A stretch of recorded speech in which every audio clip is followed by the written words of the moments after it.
The Mysterious Island. कुछ दोस्त अली, फातिमा और हसन अपने गांव के पास एक सुंदर जंगल में खेल रहे थे। खेलते खेलते अली ने एक पुराना कागज का टुकड़ा पाया जिस पर एक रहस्यमय नक्शा था। नक्शा एक ऐसे द्वीप की ओर इशारा कर रहा था जो समुद्र के बीच में छुपा हुआ था। क्या हम वहां जा सकते हैं? फातिमा ने जिज्ञासा से पूछा।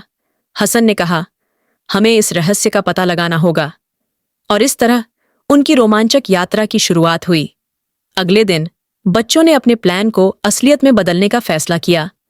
वे अपने गांव के समुद्र तट पर पहुंचे और एक नाव किराए पर ली। हमें एक साथ रहना होगा और एक दूसरे की मदद करनी होगी, अली ने कहा। फातिमा ने नक्शे को फिर से देखा और हसन नाव का एंकर खोल रहा था। हमें सिर्फ द्वीप तक पहुंचने का है, हसन ने कहा। नाव जैसे ही समुद्र में चली, बच्चों के दिलों में एक साथ उत्साह और डर का मिश्रण था। समुद्र की लहरें ऊंची और शोर मचाती हुई थीं, लेकिन बच्चों का साहस अडिग था। काफी देर बाद बच्चों ने एक छोटा सा द्वीप देखा जो धुंधले धुंधले दृश्य में उभर रहा था। द्वीप बहुत दूर था, लेकिन जैसे ही वे उसके करीब पहुंचे, उनका उत्साह दोगुना हो गया। हम लगभग पहुंच गए हैं, फातिमा ने कहा। नाव द्वीप के किनारे पर पहुंच गई। जैसे ही वे उतरे, उनके कदम रेत पर पड़े और एक नई दुनिया का दरवाजा खुला। द्वीप बहुत अजीब था। पेड़ों की आकृतियां अलग थीं और हवा में एक रहस्यमय खुशबू थी।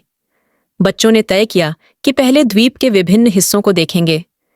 द्वीप के अंदर कुछ दूर चलने के बाद बच्चों ने एक पुराना पत्थर देखा जिस पर एक जटिल पहेली लिखी हुई थी। यह क्या है? हसन ने पूछा। फातिमा ने पत्थर पर लिखी हुई बातों को पढ़ने की कोशिश की। यह एक पहेली है, जो इसे हल करेगा उसे खजाना मिलेगा। पहेली में एक धक्का देने वाली चीज का जिक्र था, जिसे सरकाने पर एक गुप्त दरवाजा खुलेगा। अली ने अपनी बुद्धिमानी का इस्तेमाल किया और पत्थर को ध्यान से धक्का दिया। अचानक एक दरवाजा खुल गया, जिसके पीछे एक सुरंग थी। सुरंग में चलते हुए बच्चों ने एक सुनसान कमरे को देखा, जिसमें सोने और रत्नों से भरा खजाना था। बच्चों की आंखों में आश्चर्य और खुशी की झलक थी। अचानक एक तेज आवाज आई, तुम्हें इसे प्राप्त करने के लिए परीक्षा देनी होगी। यह आवाज द्वीप के रक्षक की थी। एक बड़ी और डरावनी प्राणी सामने आई। केवल वही खजाना प्राप्त कर सकते हैं जो बहादुर हों, प्राणी ने कहा। बच्चों ने अपने डर को हराया और एक दूसरे की मदद से उस प्राणी को पराजित किया। अब तुम्हारा इनाम है, प्राणी ने कहा, और खजाना बच्चों के सामने था। खजाना प्राप्त करने के बाद बच्चों ने तय किया कि द्वीप का रहस्य अब तकलीफदेह हो सकता है और उनका काम पूरा हो चुका है। उन्होंने वापसी के लिए नाव में बैठकर घर का रास्ता पकड़ा।